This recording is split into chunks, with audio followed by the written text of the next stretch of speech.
ভাইরে ভাই, রাস্তায় মামার দোকানে মানুষের ডিম খাওয়া দেখে আমারও খুব খেতে ইচ্ছা হলো, কিন্তু ব্যস্ততা থাকার কারণে রিক্সা থেকে নামতে পারিনি।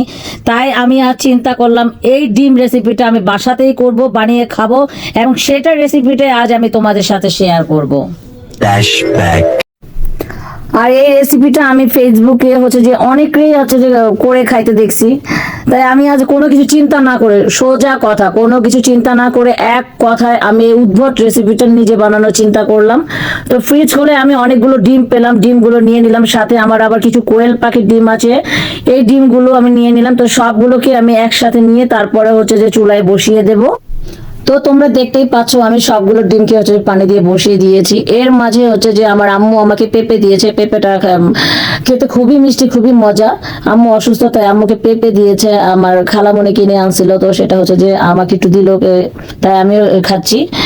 তো এর মাঝে দেখি কলিং বেল দিয়েছে, গিয়ে দেখি যে গেটটা খুলে দেখি আমার খালামণি আর আমার ছোট বোন আসছে। অবশ্য আমি তাদেরকে যে দাওয়াত দিয়েছে, যে খালামণি সেদিন আমাকে বলছিল আমার বাসা কাসুন দিনে আমার ডিম রেসিপি খাইতে ইচ্ছা করছে, তো তুই যদি বানাস আমাকে একটু বলিস। তো এই জন্য যে খালামণিকে বিকালবেলা ফোন করে বলে দিছে যে খালামণি চলে আসেন ফন্টি কিনে। ফন্টি আমার ছোট বোনের নাম। তো যে একসাথে যে আমরা ডিম রেসিপি খাওয়ার জন্য তাদেরকে আসতে বলা। এই দেখো আমি তারপরে যে আমি পেঁয়াজগুলো কেটে নিয়েছি, শসাও আমি কেটে নিচ্ছি, তারপরে আমি ধনে পাতা, কাঁচামরিচ সবকিছু আমি একে একে কেটে নিব। তো আমি খুব ভালো করে সবগুলো যে সুন্দর করে কেটে নিয়েছি, আমার কাটাকাটি একদম শেষ। এখন যে আমি এটাকে বানাবো। তো যে এটার সাথে যে আমি চাট মশলা মিক্স করব, চাট মশলা মিক্স করব, তারপরে একটু লবণ দিব, টমেটো কেচাপ দিব, তারপরে যে কাসুন্দি নিয়ে আসছি, সেই কাসুন্দিটা দিবে। এই কাসুন্দির জন্য যে আমার খালামণি খাইতে চাইছিল, আর তার জন্য মূলত যে ডিম রেসিপিটা বানানো। যাই হোক, তারপর সবগুলো একে একে দিয়ে এটাকে আমি খুব ভালো করে মিক্স করে নিব।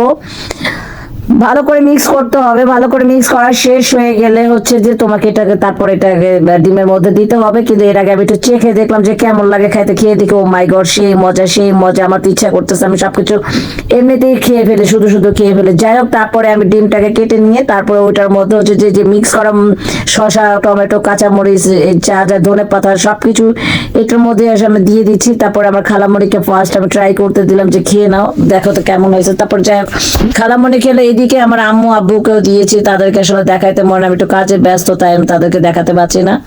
আমার ছোট বোনকে দিয়েছি, সবাই খাচ্ছে, আমিও আমার খালামণি খাচ্ছি।